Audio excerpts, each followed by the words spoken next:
economia, porque o Índice de Atividade Econômica, o IBC-BR, do Banco Central, que é considerado esse índice a prévia do PIB, registrou uma expansão de 0,56% em abril. E sobre esse tema vamos conversar agora com o Fernando Bento, que é CEO e também sócio da FMB Investimentos. Fernando, muito bom dia. Olá, bom dia, Marcelo, um prazer falar com você aqui novamente.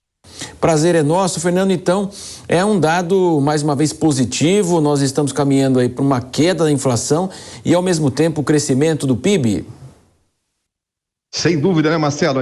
Nós estivemos aqui conversando, acho que umas 2 semanas atrás, e estávamos falando, né, dessa onda positiva de notícias que está ocorrendo no Brasil, e chamando a atenção exatamente esses 2 pontos que você colocou, né? A gente tem visto uma inflação cada vez menor, né? E também a questão do PIB bem resiliente.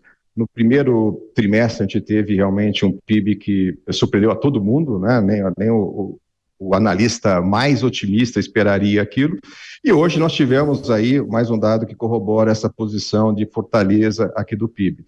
Mas vale comentar, Marcelo, que o PIB foi muito puxado pelo agronegócio, né? Que tem uma situação bastante especial, muito favorecido por preços, por uma super safra, e que, embora exista, claro, uma revisão do PIB anual para cima, ele não deve manter aquele patamar do primeiro trimestre e, em alguma medida, deve cair, talvez feche o ano aí com os 2% de alta, segundo alguns analistas, mas ainda assim é muito mais do que se previa, né, algum tempo atrás, no começo do ano, no ano passado. Então, de fato, estamos com notícias muito positivas para a economia brasileira, que deve corroborar aí uma queda de juros, né, nesse segundo semestre. Então, a gente está vivendo um momento muito positivo para a nossa economia.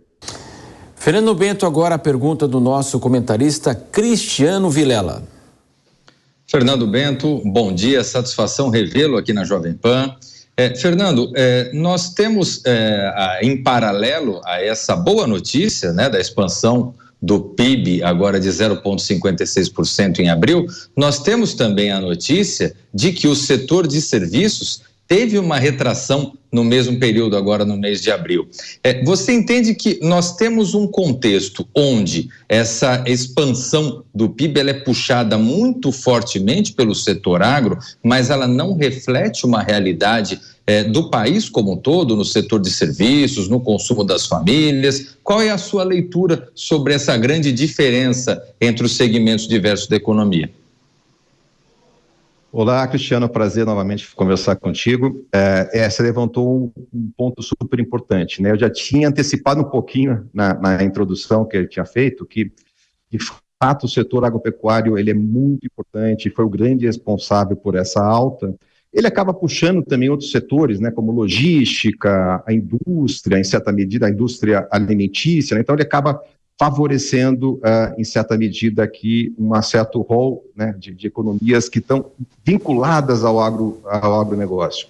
E, de fato, o serviço, eu vejo que é uma situação um pouco mais complexa e que a gente tem uma previsão, né, uma estimativa de melhora como um todo para esse setor, quando, de fato, tivemos aí as quedas de juros da Selic, né, a dos juros que é mais visível, do dia a dia.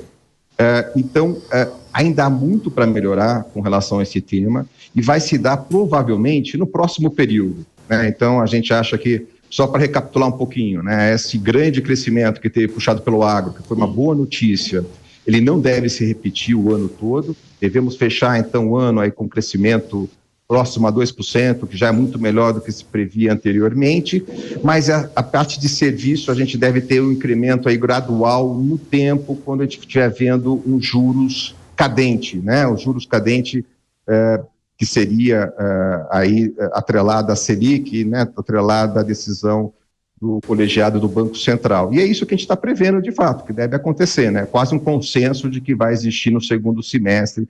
A gente espera essa queda aqui dos juros que acaba impactando mais o varejo como um todo, né, e o setor de serviços aí, particularmente. Agora, Fernando, como é que você acompanha, né, a discussão do arcabouço, a própria reforma? O senador Omar Aziz afirmou que vai retirar o fundo constitucional do Distrito Federal, inclusive da nova regra? Isso seria um alívio ali, justamente? Olha, o que a gente entende, eu acho que são temas importantíssimos, tá? E eles favoreceram muito a queda de juros futura, porque o que aconteceu no juro futuro, se for olhar, ele saiu de próximo de 13%, né? O juro que é negociado na B3, mais longo, de 13% para 11%, em alguns vértices até 10%. Então já está, isso reflete, né, uma melhora, uma confiança maior do mercado, tanto no arcabouço fiscal como nessa reforma tributária. Então são dois temas importantíssimos, né?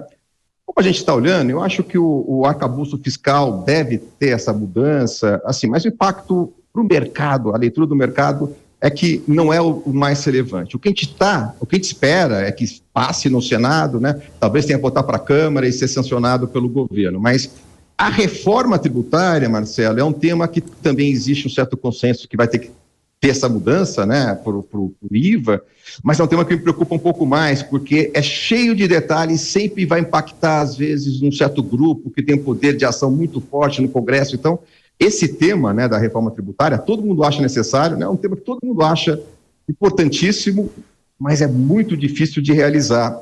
E a gente tem uma expectativa que isso saia. Então, isso, nas próximas semanas, eu acho que vai estar bastante em voga, a gente vai acompanhar muito de perto e eu espero que a gente consiga ter uma negociação mais razoável, né? E que de forma que saia uma reforma tributária mais racional, mais pró-negócio para o país.